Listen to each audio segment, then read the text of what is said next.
सम्मानित मंच, सामने बैठी मातृशक्ति और ये मेले से माहौल के अंदर स्वयं को यहाँ उपस्थित करके गौरवान्वित करने वाले सभी धर्म प्रेमियों को बहुत बहुत मंगल कामना। रामनवमी की, नवरात्रा की और नूतन वर्ष की, तीनों की, त्रिवेणी की आप सबको बहुत बहुत मंगल कामना, बहुत बहुत शुभकामना। जैसे ही हम प्रवेश किया तो पताका देख के ऐसे लग रहा है ये पीली बंगा नहीं, ये केसरी बंगा है। चारों तरफ केसरिया ही केसरिया है। कहीं ओम की पताका, कहीं भगवान राम की पताका और बीच में कहीं कहीं बजरंग बली की पताका। तो महाभारत में भगवान कृष्ण ने जिसको सारथी बनकर के रथ को चलाया था और उस रथ पर जो लगी हुई थी विजयी भाव की पताका बजरंग बली की, ऐसा लगता है आपने वो पताका उठा ली है तो निश्चय ही अखंड भारत और विजयी भारत होगा। और सीमांत क्षेत्र से उठाई है आपने। हम बिल्कुल सीमांत क्षेत्र में बैठे हैं। यहाँ की हुंकार ये दूर दूर तक जाएगी और इतना गौरवान्वित हो रहे हैं हम लोग कि ध्वज पताका को ग्रहण करने वाली माताएं बहनें बड़ी संख्या में आई है। चूंकि यहाँ का कार्यक्रम बहुत ऐतिहासिक होता है। 2 वर्ष बीच में थोड़ा व्यवधान आया कोरोना के काल में, फिर भी अधिक संख्या में आकर के हम यहाँ उपस्थिति देकर के भगवान राम के प्रति अपने भाव को प्रकट और अपने धर्म और राष्ट्र के प्रति अपने भावों की पुष्पांजलि देते हैं। ऐसा लगता है कि तुझ में राम, मुझ में राम, रोम रोम में राम, घर में राम, पड़ोस में राम, प्रदेश में राम और देश में राम और विश्व पूरे में राम राज्य करने का संकल्प आप सबने ले लिया है। और मैं भगवान से प्रार्थना करूंगा कि ये आपका संकल्प निश्चय ही सात्विक भाव के साथ में पूर्ण होगा। ये अखंड भारत बनेगा और पूर्ण विश्व के अंदर ये पताका जाएगी। जो पताका आपके हाथ में है वो केवल पीली बंगा तक नहीं रहेगी, ये पूरे विश्व के अंदर जाकर के एक संदेश लेकर के पुनः उठा करके विश्व गुरु के आसन पर स्थापित करने में ये युग आ चुका है। इस समय का जो युग चल रहा है ये हम सब लोग भाग्यशाली हैं। एक कल्पना कीजिए हमारे से पूर्व 300, 400, 500 वर्ष पूर्व जो हमारे पुरखे थे, उन पुरखों ने कितना कष्ट उठाया, कितने दर्द और पीड़ा झेली, फिर भी वो अडिग रहे, डिगे नहीं। कैसी भी उनके सामने परिस्थिति आई तो उन्होंने कहा जो राखे दृढ़ धर्म ताको राखे किरतार। हम धर्म के साथ खड़े रहेंगे, हमारी रक्षा हमारा भगवान राम करेगा। इसलिए ये सनातन परंपरा की ध्वजा जिनके हाथों में आज है, उनके पुरखों के हाथ में भी ध्वजा थी। आज जिनके हाथों में ये भाला है, जिनके हाथ में तलवार है, उनके हाथों, पुरखों के हाथों में भी तलवार और भाला थी। जब जरूरत पड़ी भाला और तलवार की तो युद्ध में जाकर के लड़े हैं। और जब ध्वजा को लेकर के खड़े होने का प्रसंग आया तब ध्वजा लेकर के खड़े होकर के चारों तरफ जय जयकार करी थी। आज उसी का निर्वहन करने के लिए आप सब लोग उपस्थित हुए हो। ये प्रशंसा के पल ये कि अभी राम मंदिर, भगवान का राम मंदिर बन रहा है, उसके लिए कितने कितने लोगों ने अपनी आहुतियां दी, परंतु वो सपना था उन सबका कि भगवान राम का मंदिर भव्य राम बने, परंतु वो सपना साकार हुआ है और हम साक्षी बनेंगे। हम अपनी आंखों से जाकर के दर्शन करेंगे। इसलिए ये जो समय है ये स्वर्णिम अवसर है। एक बहुत अच्छा दौर चल रहा है देश के लिए, समाज और धर्म के लिए। आइए हम सब लोग संकल्पित होकर के अपने कर्तव्य का बोध करके कर्तव्य का पालन करें। चारों तरफ इस समय जब भी गली में निकलते हैं, आज से 10 या 15 वर्ष पूर्व ये दृश्य नहीं देखने को मिलता था। और आज तो नूतन वर्ष भी पूरा देश बड़े हर्षोल्लास के साथ में मनाया विक्रम संवत को। अभी अभी आप चैत्र प्रतिपदा के दिन में और जिसके उपलक्ष्य में आज हम सब लोग उपस्थित हुए, ये जो वातावरण बनता जा रहा है दिनों दिन प्रतिदिन, इनके पीछे बहुत बड़ा चिंतन है। बहुत बड़े साधक लगे हुए जो राष्ट्र की साधना करते हैं, जिन्होंने राष्ट्र की साधना के लिए अपने जीवन को समर्पित किया, सब कुछ छोड़ करके देश की सेवा में लगे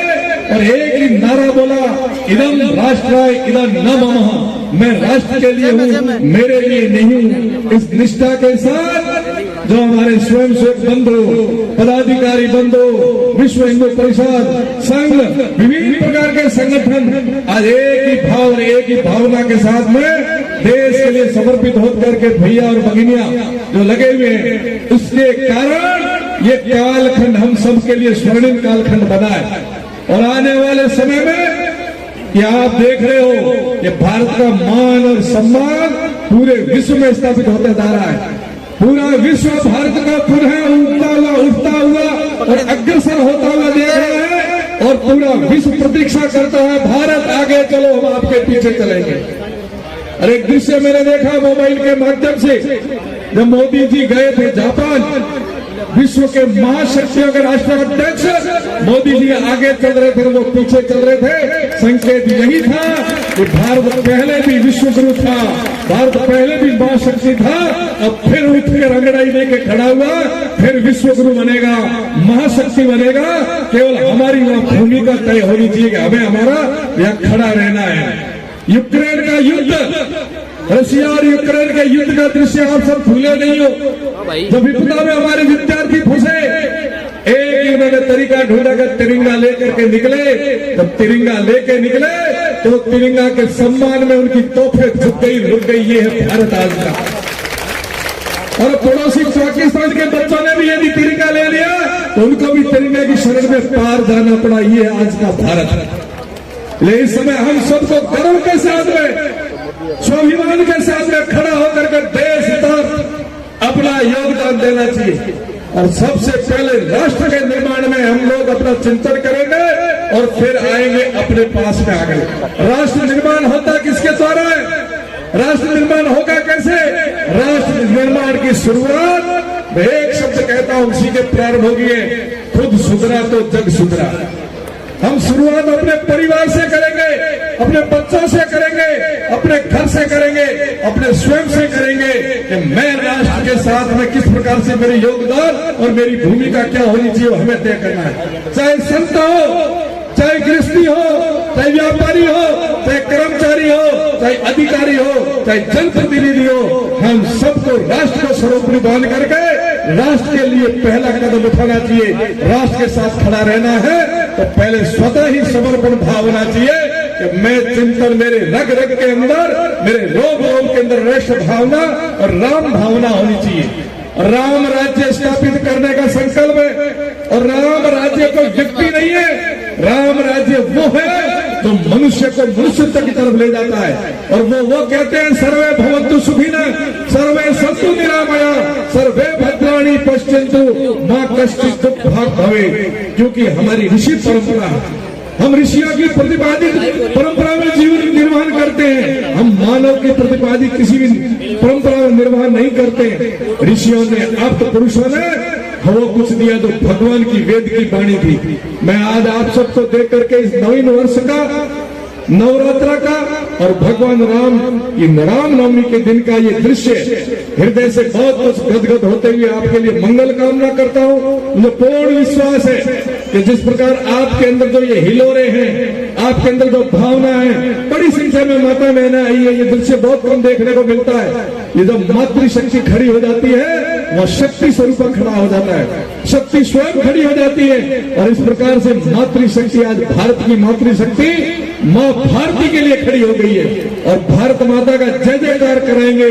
हम सब लोग आपकी आराधना उपासना करते हैं। आप शक्ति स्वरूपा है, दुर्गा के दिन है, नवरात्र है। मैं यही कामना करता हूँ माँ भगवती से, जिनके सामने दीपक जल रहा है, ऐसे अखंड ज्योत भगवान राम से प्रार्थना करूंगा कि आपकी साक्षी में हम सब लोग संकल्पबद्ध होकर के अपने कर्तव्य का निर्वहन करते हुए, राष्ट्र और धर्म को सर्वोपरि मानते हुए, अपने निहित स्वार्थों को छोड़ करके देश सेवा, धर्म रक्षा हम सदा तत्पर रहेंगे। और इस भारत को महाशक्ति, विश्व गुरु और पुनः उस स्थान पर पहुंचाने में हमारी भी छोटी सी भूमिका तय हो जाए। आज है, कल नहीं रहेंगे। हम तो अपने कर्तव्य का पालन करते करते राष्ट्र को समर्पित करेंगे। स्वयं को राष्ट्र सक्षम, हम सब लोग सक्षम। शुरुआत परिवार से करनी है। अपने परिवार और घरों में भारतीय संस्कृति, सभ्यता, वेशभूषा, खान पान, व्यवहार, तीज त्योहार बड़े हर्षोल्लास के साथ मनाना शुरू करना। पाश्चात्य संस्कृति का कोई प्रभाव हमारे परिवारों में नहीं हुए, इस बात का ध्यान रखना। विदेशी लोग आकर के भारतीय संस्कृति को स्वीकार कर रहे हैं और हमें गर्व है कि दुनिया पुनः भारत की तरफ लौट रही है, पुनः भारत की चीजों से प्रेम कर रही है, चाहे वो आयुर्वेद हो, चाहे गौ हो, चाहे शास्त्र हो, चाहे गीता हो, चाहे रामायण हो, चाहे गंगा हो, पूरा विश्व आज मानता है। ऐसे श्रेष्ठ चीजों को हम भी अपने उपास्य देवों की प्रार्थना से अपने घरों में रहने देंगे। इन्हीं अभिलाषा के साथ आप सबके लिए बहुत बहुत मंगल कामना करता हूँ, बहुत बहुत आशीर्वाद और मंगल कामना करता हूँ। बोलिए भारत माता की, भारत माता की, सनातन धर्म की जय। जय श्री राम, जय श्री राम, जय श्री राम, जय श्री राम। जयकारा वीर बजरंगी, हर हर महादेव। जयकारा वीर बजरंगी, हर हर महादेव। बहुत बहुत आशीर्वाद। कृपया बैठे रहिए।